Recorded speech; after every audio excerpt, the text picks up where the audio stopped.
फैसल जज काजी शुरैह का बेटा मदरसे में पढ़ता था। उस्ताजों ने कहा है तुम्हारे बाल बहुत बड़े हो गए हैं। आजकल तो पता नहीं कौन कौन से बाल चलने लगे हैं। अब वो एक और बाल चलने लगे हैं, सुअर कट। सुअर कट बाल जानते ना, इधर से कटे हैं, इधर से कटे हैं, इधर सब टकला है, चारों तरफ गोल, बीच में छत्ता मधुमक्खी का रखा हुआ है। इसको हमारे यहाँ कहा जाता सुअर कट बाल। कौन कौन से बाल चलने लगे, अल्लाह रहम करे। जाने पता नहीं कौन से हिजड़े निकाला होगा ये बाल, उनके नक्शे कदम पे हम चल रहे हैं। कौन सी इधर बाल साफ, देख के कसम खुदा की घिन आती है, अल्लाह इसके पास हम बैठे कैसे हैं। इधर से टकला बना, इधर से टकला, चारों तरफ से गंजा दिख रहा, ऊपर छत्ता रखा हुआ है, लगता है जैसे टुल्लू पंप चल रहा। अजीब हालत बना ली लोगों ने अपनी। काजी शुरैह के बेटे के बाल बड़े हो गए तो मदरसे के उस्ताजों ने कहा कि तुम्हारे बाल बहुत बड़े हो गए, फुर्सत मिले कभी तो बाल कटवा लेना हज्जाम से। ये भैया तुम बहुत उठ रहे हो यार, डिस्टर्ब करोगे।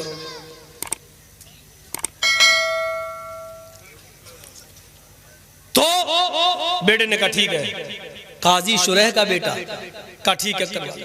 एक दिन उसको फुर्सत मिली तो निकल गया। उसने सोचा बाल कटवा के जल्दी आ जाता हूं, लेकिन हज्जाम ने उसको दुकान पे बिठा लिया, बेटे बैठ जाओ, एक आदमी के बाल काटने के बाद तुम्हारे बाल, तुम्हारा नंबर आ जाएगा। इत्तेफाक देखिए, जैसे वो आदमी उठा इनका नंबर आया, काजी शुरैह के बेटे का नंबर आया, वैसी अजान होने लगी मस्जिद। लेकिन उसने बाल काटना शुरू कर दिए थे। अच्छा उस जमाने में घड़ियां भी नहीं थी कि देख ले चाचा चल नमाज के बाद आऊंगा, अंदाजा ही नहीं हो पाया। बाल कटना शुरू, इधर अजान शुरू। जब तक बाल कटे तब तक जमात खत्म। काजी शुरैह का बेटा बाल बनवाने के बाद, हजामत करवाने के बाद जब मदरसे आता है, क्या देखता है कि जमात खत्म हो चुकी है। उसने वुजू बनाया और मस्जिद के अंदर अकेले नमाज पढ़ लिया।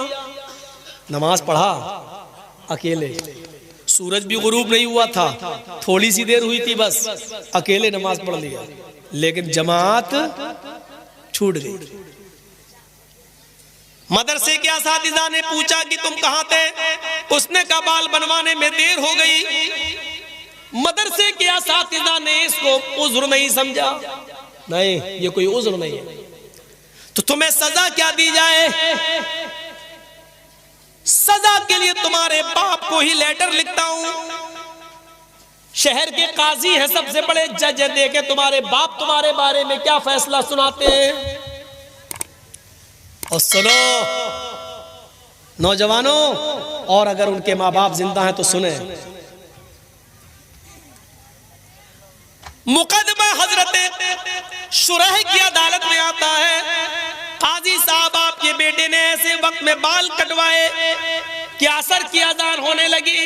आपका बेटा जब बाल बनवाने के बाद मदरसे में आया तो जमात हो चुकी थी, उसने बाद में नमाज पढ़ ली। आप खुद फैसला कीजिए कि जमात छोड़ने की सजा उसको क्या दी जाए। काजी शुरैह ने उस लेटर के पीछे एक फैसला लिख दिया और अपने कासिद, अपने एलची के जरिए एक मोटा डंडा देकर भेजा। मोटा डंडा उस कासिद ने मदरसे के उस्ताद को दे दिया, जो हेड मास्टर था, जो प्रिंसिपल था उसका, उसको दे दिया, लीजिए। और लेटर में सजा लिखी हुई है। खत पढ़ता है मदरसे का प्रिंसिपल, तो उसमें लिखा हुआ है, आए प्रिंसिपल साहब, सदर मुदर्रिस साहब, अमीद मोहतरम, मेरे बेटे ने ऐसे वक्त में बाल कटवाए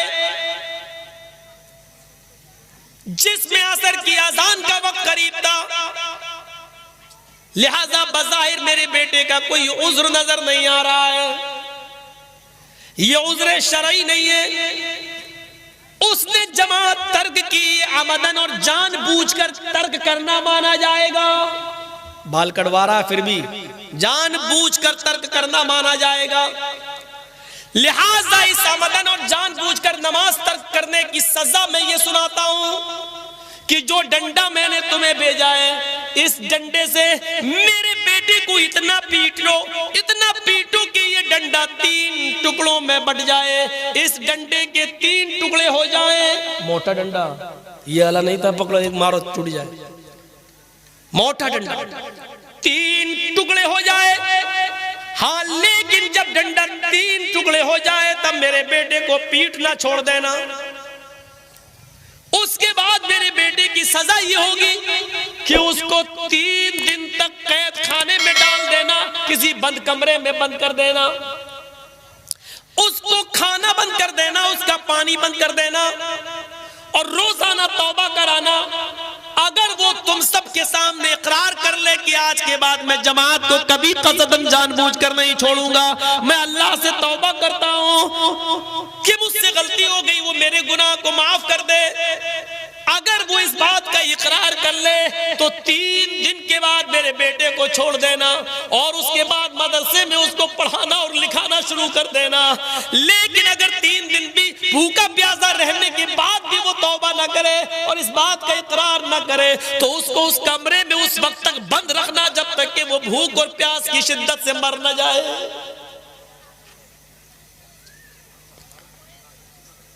एक वक्त की नमाज, और नमाज नहीं छूटी थी, नमाज तो पढ़ लिया था, जमात छूटी थी। एक वक्त की, वो भी बाल बनवाने में। हम अपने गरीबानों में झांक कर देखें कि हमारी औलाद, ये कौन सी नमाज है। हम जिस दुकान पर बैठे हुए हैं, अजान हो रही है, बाप हाजी है, हज करके आया, बेटे बैठो दुकान पे, हम नमाज पढ़ के आ रहे हैं, पहले हम पढ़ा बाद में तुम चले। ये इस्लाम के हकाम किराना मर्चेंट की दुकान नहीं है, जो तुम्हें पसंद आए वो करोगे और जो नहीं पसंद आए वो नहीं करोगे। हाजी साहब जमात के साथ नमाज पढ़ रहे हैं और हाजी साहब का बेटा जमात छूटने के बाद मस्जिद में बाद में जाता और नमाज पढ़ता है। ये कौन सी जमात और कौन सा इस्लाम है ये? हय्या अलस सलाह, ये निदा जो आई है वो हाजी साहब के लिए भी और हाजी साहब के बेटे के लिए भी है। ये निदा मौलाना जर्जीस साहब के लिए भी और मौलाना जर्जीस साहब के 11 साल के बेटे के लिए भी है। ये निदा इमाम हरम के लिए भी है और मक्के के रहने वाले लोगों के लिए भी है। यही आवाज हय्या अलस सलाह सऊदिया के बादशाह के लिए भी है और सऊदिया के गलियों में भीख मांगने वाले भिखारियों के लिए भी है। इसी एक वक्त में यही नमाज का वक्त सबके लिए है। सबको एक ही वक्त में मस्जिद में जाना है, एक ही इमाम के पीछे नमाज पढ़ना है, उसी की इब्तिदा में नमाज अदा करना है, एक दूसरे को चिपक कर खड़ा होना है, कदम से कदम मिलाना है, टखने से टखना मिलाना है, कांधे से कांधा मिलाना है, अपने दिलों के कीने और कदूरत और बुग़्ज़ और इनाद को खत्म करना है और एक ही साथ रुकू में जाना है, एक ही साथ सजदे में जाना है और इस बात का ऐलान करना है, एक ही सफ में खड़े हो गए महमूद व अयाज, न कोई बंदा रहा न कोई बंदा नवाज। ये निदा हय्या अलस सलाह की आवाज सबके लिए, अजान की आवाज आती है हय्या अलल फलाह, आओ कामयाबी के लिए। कामयाबी ये बाप के लिए भी है, बेटे के लिए भी है, हाजी साहब के लिए भी है, उसके बेटे के लिए भी है। आओ इसी वक्त में अपनी दुकान बंद करो।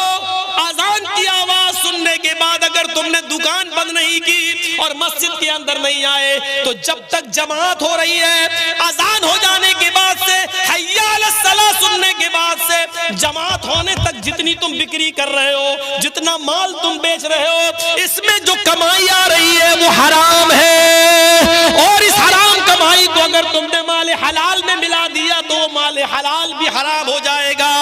एक बाल्टी पानी में पेशाब का एक कतरा डाल दो तो पूरी बाल्टी पानी नापाक, एक लोटे पानी में पेशाब की एक बूंद डाल दो तो पूरा लोटा पानी बेकार, एक गिलास पानी में, फिल्टर पानी में, पानी की 1 लीटर की मिनरल वाटर के बोतल के अंदर पेशाब की एक बूंद डाल दो तो पूरा फिल्टर मिनरल वाटर बेकार। उसी तरीके से इतनी देर जो अजान से लेकर जमात तक जो तुमने कमाया है और मस्जिद में नहीं गए, ये हराम कमाई है। और इस कमाई को अगर तुमने हलाल कमाई के अंदर मिला दिया तो तुम्हारी हलाल कमाई भी हराम, वो भी बेकार। आइंदा नहीं बुलाएंगे इस मौलवी को, ये तो सबकी खटिया खड़ी हो गई।